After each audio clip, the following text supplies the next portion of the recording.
The cries echoed across the village of Berkeley on that cold September night in 1327, rising above the stone walls of the fortress that loomed over the countryside. Villagers stirred from their sleep, hearts racing as the screams pierced the darkness, raw, agonized, and utterly inhuman. Some made the sign of the cross in terror. Others hurried to shut their windows tight against the unholy sounds, whispering urgent prayers as they gathered their children close. By morning, as the first tentative rays of sunlight crept across the rolling hills of Gloucestershire, the truth began to spread in hushed whispers from cottage to cottage. Edward of Caernarfon, once King of England, second of his name, was dead. No official messenger announced it. No bells tolled in mourning.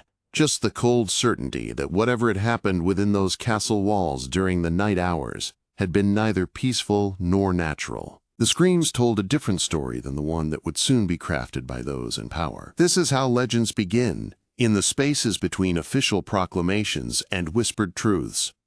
In the centuries that followed, the death of Edward II would become one of England's most enduring mysteries, a tale of betrayal, power, and unspeakable cruelty that still haunts historians to this day. To understand how a king of England could meet such a fate, we must travel back more than 40 years earlier, to the windswept coast of North Wales. Edward of Caernarfon entered the world on April 25, 1284, born into both privilege and expectation. The castle of his birth stood imposing on the Welsh coastline, a stark stone sentinel built by his father, King Edward I, as a symbol of English dominance over the recently conquered Welsh territories. The baby boy was the king's youngest surviving son, and he would soon become the first English prince to officially carry the title Prince of Wales, a calculated political move by his father to solidify English control over the rebellious Welsh lands. From his earliest moments, young Edward's path was predetermined by bloodline and duty. His father, Edward I, cast a long and formidable shadow across the land. Known as Longshanks for his unusual height and the Hammer of the Scots for his brutal military campaigns in Scotland, the elder Edward had forged a reputation as one of England's most fearsome and effective rulers. The court that surrounded young Edward buzzed with soldiers, strategists, and hardened nobles, men who valued strength, martial prowess, and unwavering authority. These were the virtues expected of a future king in medieval England. These were the footsteps the young prince was expected to follow. But children have a way of confounding expectations, particularly when those expectations run counter to their nature. And Prince Edward's nature, it soon became apparent, shared little with his warrior fathers. While the king spent his days planning campaigns and consolidating power, his young son showed a marked disinterest in the arts of war and governance.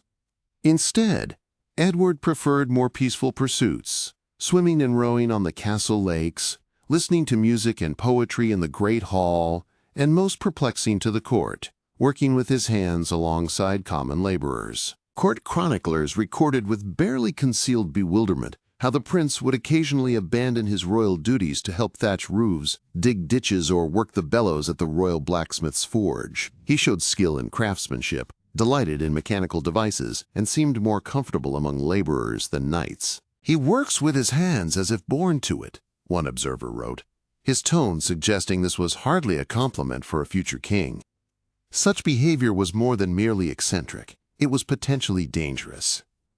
In medieval England, the separation between nobility and commoners was not merely a matter of wealth or privilege, but a divine ordering of society. Kings were not meant to lower themselves to manual labor. They were God's anointed rulers, set apart by blood and divine right.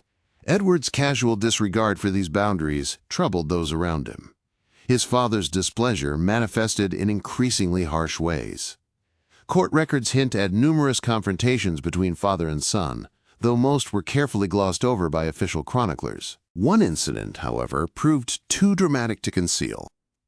When young Edward requested a noble title for his closest companion, a Gascon knight named Piers Gaveston, the king's patience finally shattered.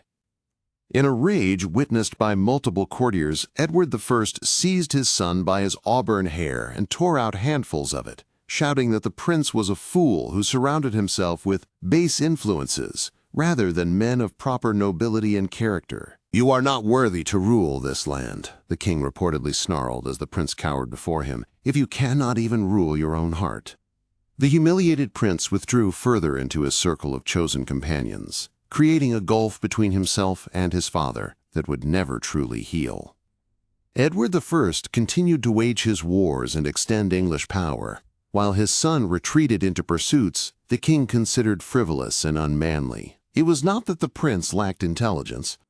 Contemporary accounts suggest he was well educated, spoke multiple languages, and showed flashes of the Plantagenet brilliance that ran in his bloodline. But he possessed a sensitivity, perhaps even a gentleness, that was dangerously out of step with the brutal age into which he had been born.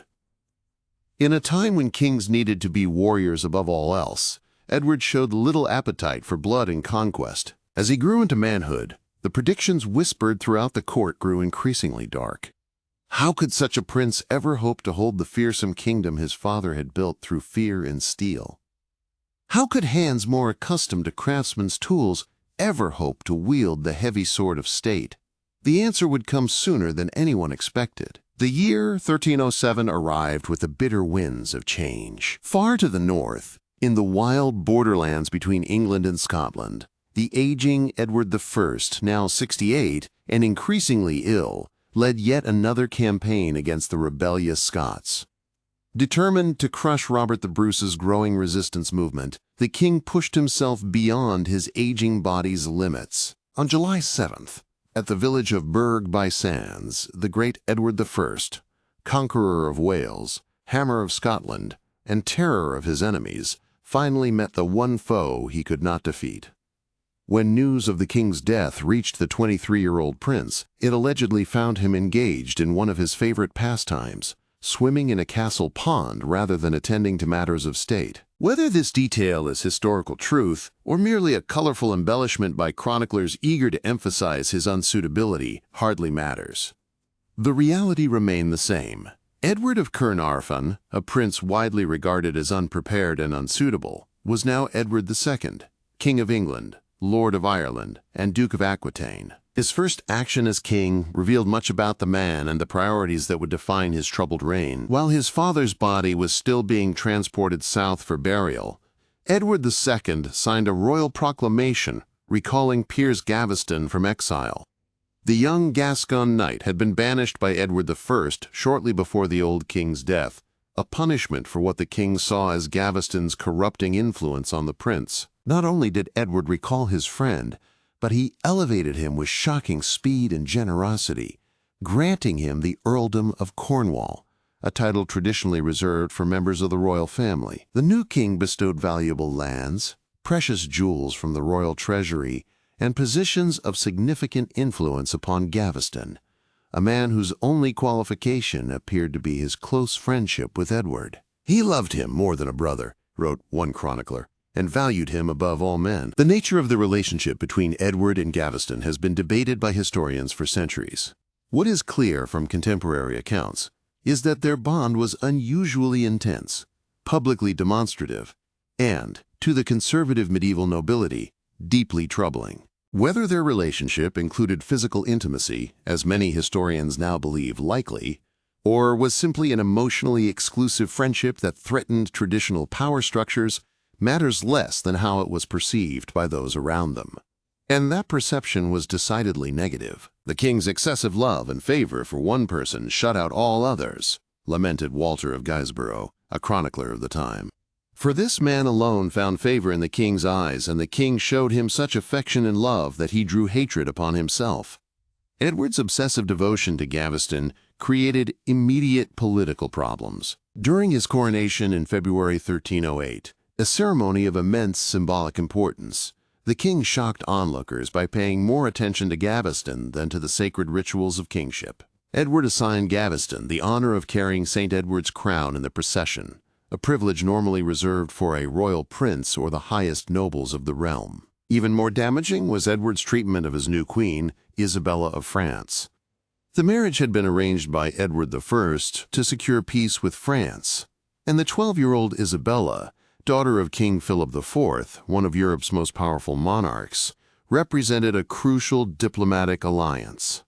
Yet at their wedding festivities, Edward reportedly spent most of his time in Gaveston's company, neglecting his young bride in ways that humiliated both Isabella and her powerful French relatives. Rumors circulated that gifts intended for the Queen had been redirected to Gaveston. Whether true or not, such stories reflected growing concerns about the king's judgment and priorities. The English barons, already skeptical of Edward's capabilities, watched these developments with mounting alarm. By 1308, their patience had worn thin.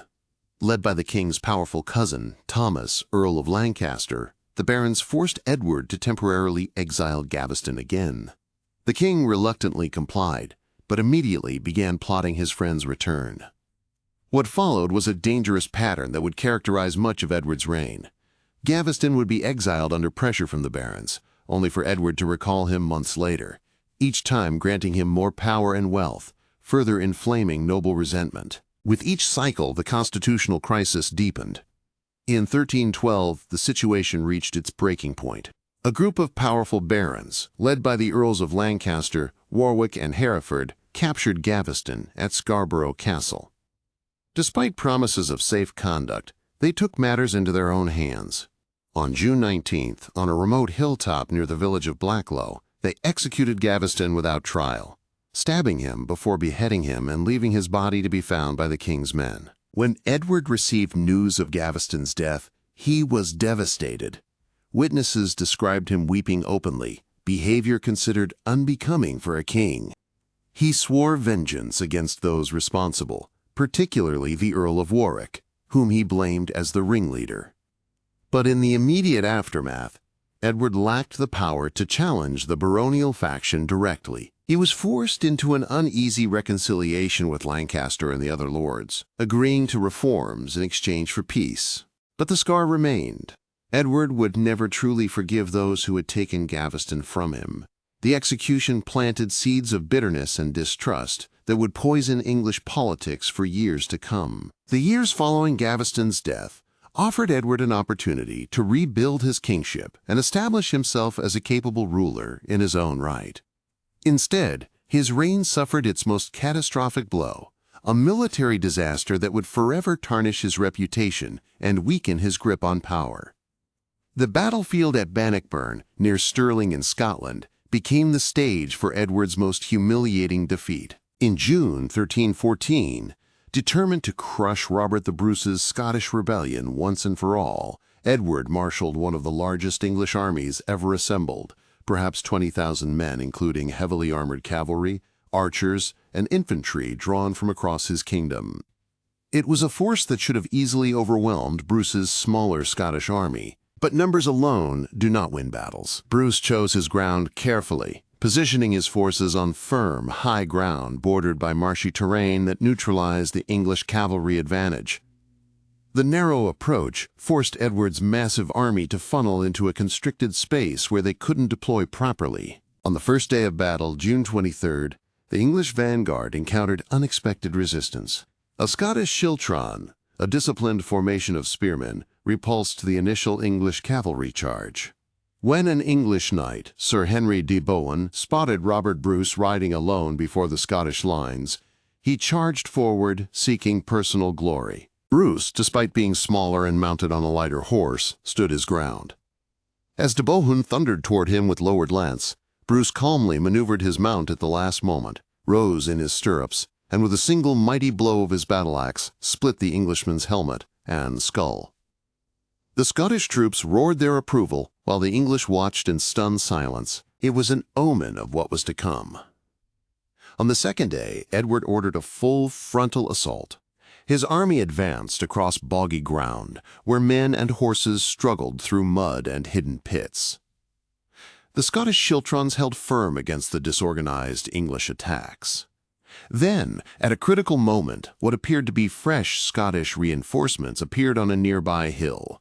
In reality, it was merely camp followers and servants Bruce had instructed to create the illusion of reinforcements. Panic spread through the already disheartened English ranks. The retreat quickly became a rout. Knights and men-at-arms threw away their weapons and armor as they fled. Hundreds drowned trying to cross the nearby Bannock Burn and River Forth. Those who couldn't escape were slaughtered or captured for ransom. King Edward himself barely escaped. His bodyguards had to forcibly drag him from the field as Scottish forces closed in. He fled all the way to Dunbar Castle, nearly 60 miles away, before boarding a ship back to England. The defeat was total. England lost not only thousands of men, but also its entire baggage train, including the royal treasury, weapons, supplies, and countless noble hostages, whose ransoms would further enrich the Scottish cause. Bannockburn secured Scottish independence for generations and transformed Robert the Bruce from rebel leader to national hero. For Edward, it meant the permanent loss of Scotland and, more devastatingly, the loss of his military credibility. A medieval king who could not lead in battle had failed at one of his most fundamental duties. Never before had England suffered such dishonor, wrote one chronicler, placing the blame squarely on the king's shoulders. In the aftermath, Edward became increasingly isolated. The powerful northern magnates, led by Thomas of Lancaster, used the defeat to justify seizing greater control over royal government. Ordinances limiting royal power, which Edward had temporarily agreed to after Gaveston's death, were now strictly enforced. The king retreated into the company of new favorites, the most significant being Hugh Despenser the Younger and his father, Hugh Despenser the Elder. Like Gaveston before them, the Despensers would become the focus of Edward's intense loyalty, and like Gaveston, they would use the king's favor to advance their own interests at the expense of other nobles. But the Despensers proved far more dangerous than Gaveston had ever been. While Gaveston had been flamboyant and sometimes insulting to the nobility, the Despensers were calculating and ruthlessly ambitious. Hugh the Younger, handsome and educated, became the king's most trusted advisor and possibly his lover. His father, already established in royal service, provided political expertise and connections. Together they embarked on a systematic campaign to expand their power and wealth. They manipulated royal justice, seized lands from other nobles through dubious legal means, and built a network of supporters loyal to them rather than to the crown. In the Welsh Marches, where much of their activity was concentrated, they became particularly hated for their aggressive land grabbing. Queen Isabella, now in her early 20s and the mother of 4 royal children, including the heir to the throne, found herself increasingly marginalized. Edward had never shown her the attention or respect her position deserved. Now, with the Despensers controlling access to the king, she was further isolated. The queen watched silently as her husband's new favorites accumulated unprecedented power. Her allowance was reduced, her French attendants were dismissed, her lands and income were redirected to support the Despensers' ambitions. Even her children were placed under Despenser supervision. For a daughter of France's royal house, the humiliation was becoming unbearable. By 1321, many barons had reached their breaking point. Once again led by Thomas of Lancaster, they rose in rebellion against the Despensers' influence. The Contrariants, as they became known, forced Edward to exile both Despensers. But unlike with Gaveston, Edward was now prepared to fight back. He had learned from past mistakes and cultivated support among loyalist nobles. Within months, Edward recalled the Despensers and launched a military campaign against the rebellious barons. In March 1322, royal forces defeated Lancaster's army at the Battle of Boroughbridge in Yorkshire. Lancaster, Edward's own cousin and one of the richest men in England, was summarily tried and beheaded. His vast estates were confiscated, enriching the royal treasury and providing ample rewards for the Despensers. Edward's victory seemed complete. The baronial opposition had been crushed. The Despensers were reinstated with even greater power than before. The king, for the first time in his reign, appeared to be firmly in control of his kingdom. But appearances were deceiving. The execution of Lancaster, while eliminating Edward's most troublesome opponent, created a martyr. Reports of miracles at Lancaster's tomb began to circulate. Meanwhile, the Despensers' greed and cruelty alienated even moderate nobles who had previously supported the crown. The English countryside simmered with resentment. Taxes were high. Justice was corrupt. Ordinary people suffered while the Despensers amassed unprecedented wealth. Edward, isolated in his court and surrounded by sycophants, remained oblivious to the growing discontent. The seeds of disaster had been sown, and across the English Channel, a far more dangerous threat was taking shape. In 1325, a diplomatic crisis erupted between England and France over Edward's territories in Gascony. The new French king, Charles IV, was Isabella's brother, and Edward decided to use this family connection to advantage. He sent Isabella to France as an envoy, hoping she could negotiate a settlement that would preserve his French holdings. It was a catastrophic miscalculation. Once in Paris, safely beyond her husband's reach and surrounded by her French family, Isabella had no intention of returning to her humiliating life in England. The Queen, now 31, had endured years of neglect, political powerlessness, and the indignity of watching the Despensers usurp her rightful position at court. In France, she was once again treated with the respect due a daughter of the Capetian dynasty. Her brother, King Charles, welcomed her to the French court and supported her refusal to return to England while the Despensers remained in power.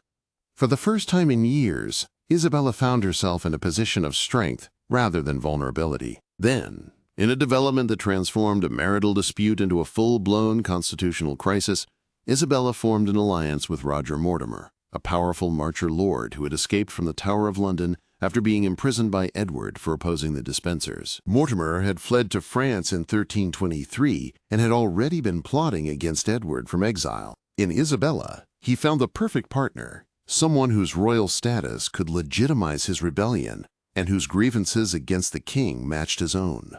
Isabella, in turn, found in Mortimer a man of action who could transform her anger into a real challenge to Edward's rule. Their alliance quickly became more than political. Contemporary chronicles suggest that the Queen and Mortimer became lovers, a relationship that scandalized Europe when it became known.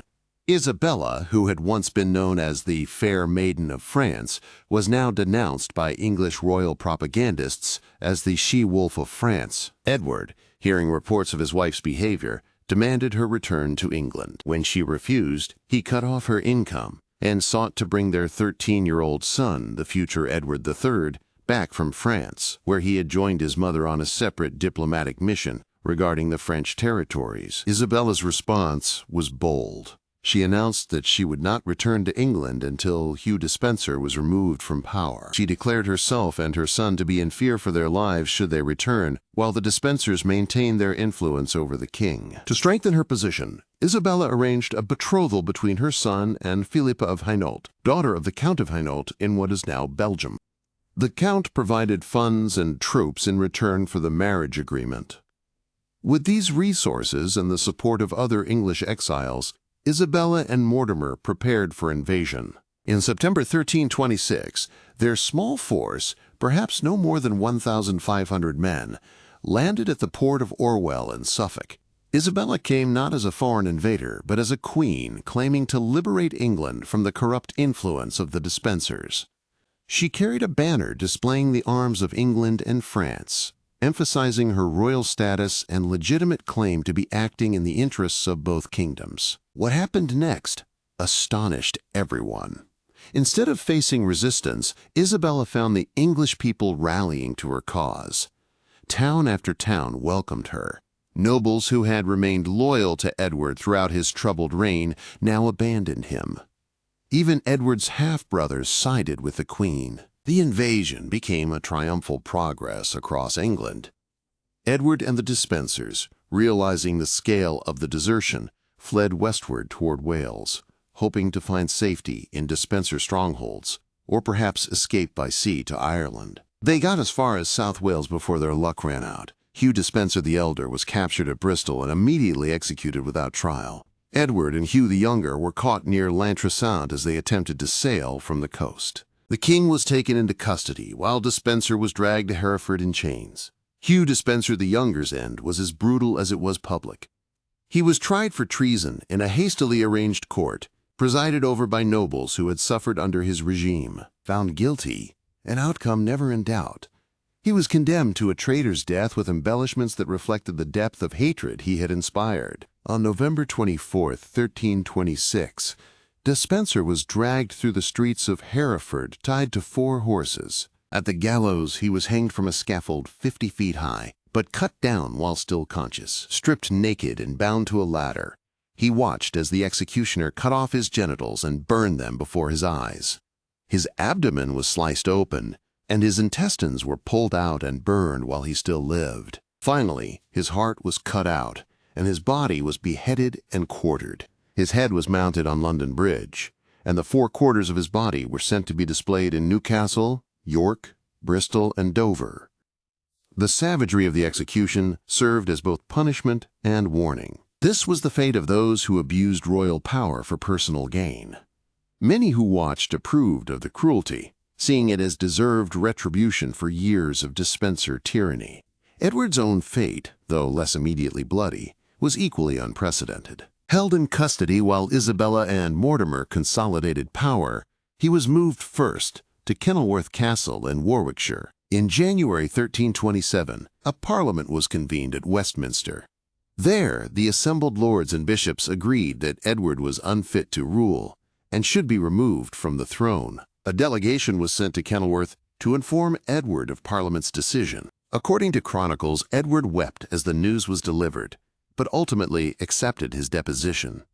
On January 20th, 1327, his 14-year-old son was proclaimed King Edward III. The young king's coronation took place on February 1st, with his mother and Mortimer effectively ruling as regents. It was the first time in English history that a king had been deposed by parliamentary action rather than direct violence. The constitutional implications were profound, establishing a precedent that a king who failed in his duties might be lawfully removed, an idea that would resonate through English history in the centuries to come. But for Edward II, the personal implications were immediate and dire. Once he had been stripped of his crown, what use was he to anyone? The former king remained at Kenilworth until April 1327, living in relative comfort under the supervision of his cousin, Henry of Lancaster. But rumors of plots to free Edward and restore him to power began to circulate. For Isabella and Mortimer, the continuing existence of the deposed king represented an intolerable threat to their authority. A decision was made to transfer Edward to a more secure location, Berkeley Castle in Gloucestershire, a remote fortress controlled by Thomas Berkeley, whose father-in-law had been executed on Edward's orders during the Despenser ascendancy. Berkeley himself was not considered hostile to Edward, but 2 additional guardians were appointed to ensure the king remained secure, John Maltravers and Thomas Gurney, both known for their loyalty to Mortimer. The conditions of Edward's imprisonment deteriorated dramatically after his transfer to Berkeley. No longer treated with the respect due to a former king, Edward reportedly endured deliberate humiliations and cruelties designed to break his spirit. According to contemporary chroniclers, his guards forced him to travel on poor roads in inadequate clothing, denied him proper food, and kept him in filthy conditions. Most significantly, he was confined to a cell constructed above a dungeon that had been filled with rotting animal carcasses. The stench was unbearable, and the unsanitary conditions were calculated to make him ill. The hope, it seems, was that Edward would die naturally of disease, sparing his captors the stigma of regicide. But despite these hardships, Edward's robust constitution allowed him to survive the summer months. By September, Isabella and Mortimer were growing increasingly concerned about continuing plots to free him. Rumors suggested that a group of loyal knights was planning to storm Berkeley Castle and rescue the former king. It was in this context that Isabella allegedly wrote her infamous letter to Edward's jailers. The exact wording has been lost to history, but according to later chroniclers, it contained a cryptic Latin phrase, Edwardum auxiderer nolite timere bonum est. This ambiguous message could be read 2 ways, depending on where the comma was placed. Either, do not be afraid to kill Edward, it is good, or, do not kill Edward, to fear the outcome is good. The deliberate ambiguity provided plausible deniability. If the deed was done and later questioned, Isabella and Mortimer could claim their instructions had been misinterpreted. If Edward's jailers hesitated, they could be accused of disobeying a direct command. Maltravers and Gurney chose the interpretation that aligned with their own interests and the unspoken wishes of the new regime. Edward II's fate was sealed. On the night of September 21, 1327, Berkeley Castle fell quiet as darkness settled over the Gloucestershire countryside. The exact details of what happened next have been debated by historians for centuries, but the most enduring account comes from chronicler Geoffrey Baker, writing about 30 years after the events. According to Baker, Maltravers and Gurney entered Edward's cell after midnight. They overpowered the former king and forced him face down onto his bed. One of them held Edward immobile while the other took a horn, a funnel-like instrument, and inserted it into his rectum. Through this horn, they pushed a red-hot poker or rod deep into his body. The method was as practical as it was cruel. It caused fatal internal injuries while leaving no visible external marks, allowing Edward's murderers to claim he had died of natural causes. The poker would have burned through his intestines and damaged other internal organs, causing excruciating pain before death. It was these final moments that gave rise to the legend that has echoed through the centuries, the screams that awakened the village of Berkeley on that September night. Baker wrote that Edward's cries and shrieks were heard outside the castle, terrifying those who heard them into believing something supernatural was occurring within the fortress walls. By morning, Edward of Caernarfon, once King of England, was dead. He was 43 years old. His body was displayed for local nobles and church officials to view, showing no obvious signs of violence. A funeral was held at St. Peter's Abbey in Gloucester, now Gloucester Cathedral, where Edward was buried with the honors due a former king, though notably without the presence of his son, the new king Edward III. The official cause of death was announced as natural illness. Few believed it, but even fewer were in a position to challenge the new regime's account.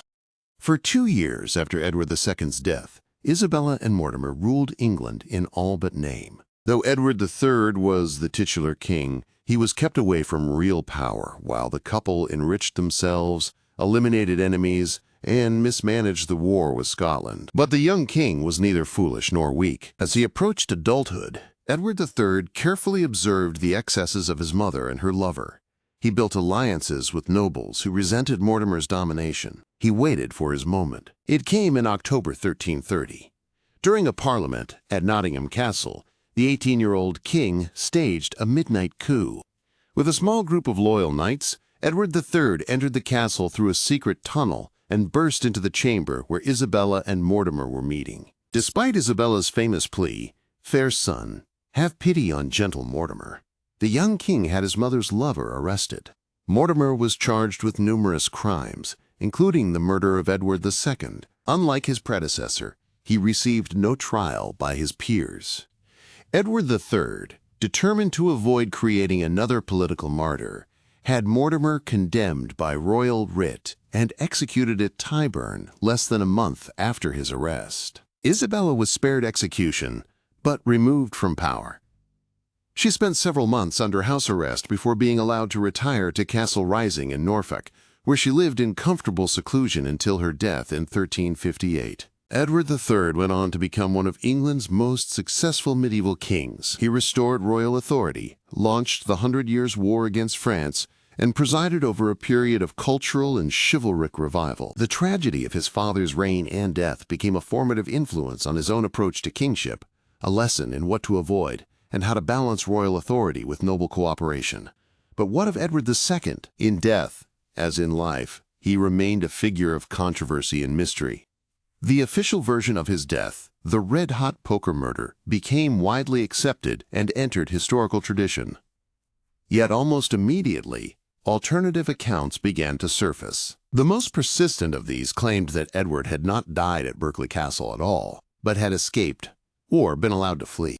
In 1337, a letter arrived at the English court from a Genoese priest named Manuel Fieschi, claiming that Edward II had escaped from Berkeley with the help of sympathetic jailers. According to this account, known as the Fieschi letter, the former king made his way through England in disguise, traveled to Ireland, then to France, and eventually to Italy, where he lived out his days as a hermit. Most historians have dismissed the Fieschi letter as a fabrication, noting its numerous historical inaccuracies and implausibilities.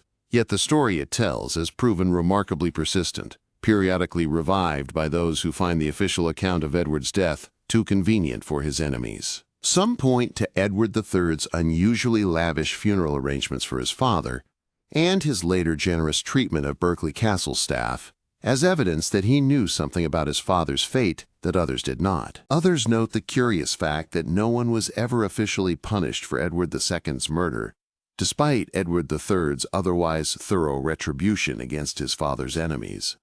Thomas Gurney fled England shortly after Edward II's death and was pursued across Europe by Edward III's agents, but died before he could be brought back for questioning. John Maltravers escaped to Germany and lived in exile for decades before eventually receiving a pardon late in Edward III's reign. Were they fleeing punishment for a murder or for allowing a prisoner to escape? We will likely never know with absolute certainty what happened that September night at Berkeley Castle. The official records remain sparse, and later accounts are colored by political and personal biases. The red-hot poker story itself may have been embellished or entirely invented to blacken the reputation of Isabella and Mortimer during Edward III's reign. What remains undisputed is that Edward II's deposition and probable murder marked a pivotal moment in English history. It demonstrated that kingship was not absolutely sacred and inviolable, that a king who failed in his duties might be removed, not just through battlefield defeat, but through a quasi-legal process backed by political consensus. It was a lesson that would be remembered and repeated. Richard II in 1399, Henry VI in 1461, and again in 1471, Edward V in 1483. Each of these later depositions echoed aspects of Edward II's fall, though often with even bloodier outcomes. Edward II's complex legacy includes these constitutional implications, but also a deeper, more human story, the tragedy of a man born into a role for which he was fundamentally unsuited. Neither evil nor incompetent, Edward was simply a medieval king who failed to understand that kingship demanded conformity to certain expectations. His personal preferences and loyalties, which might have been harmless in a private citizen, became fatal flaws in a monarch. The screams that echoed across Berkeley that night in 1327, whether real or imagined, whether Edward's final agony or merely a powerful metaphor created by later chroniclers, have never truly faded from England's historical memory. They remind us that behind the grand narratives of kings and kingdoms lie individual human beings caught in the merciless machinery of power, ambition, and revenge. For Edward II, King of England, that machinery proved ultimately fatal. His was a reign that began with such promise and ended in darkness, a cautionary tale of how quickly power can crumble when a king loses the confidence of those he rules.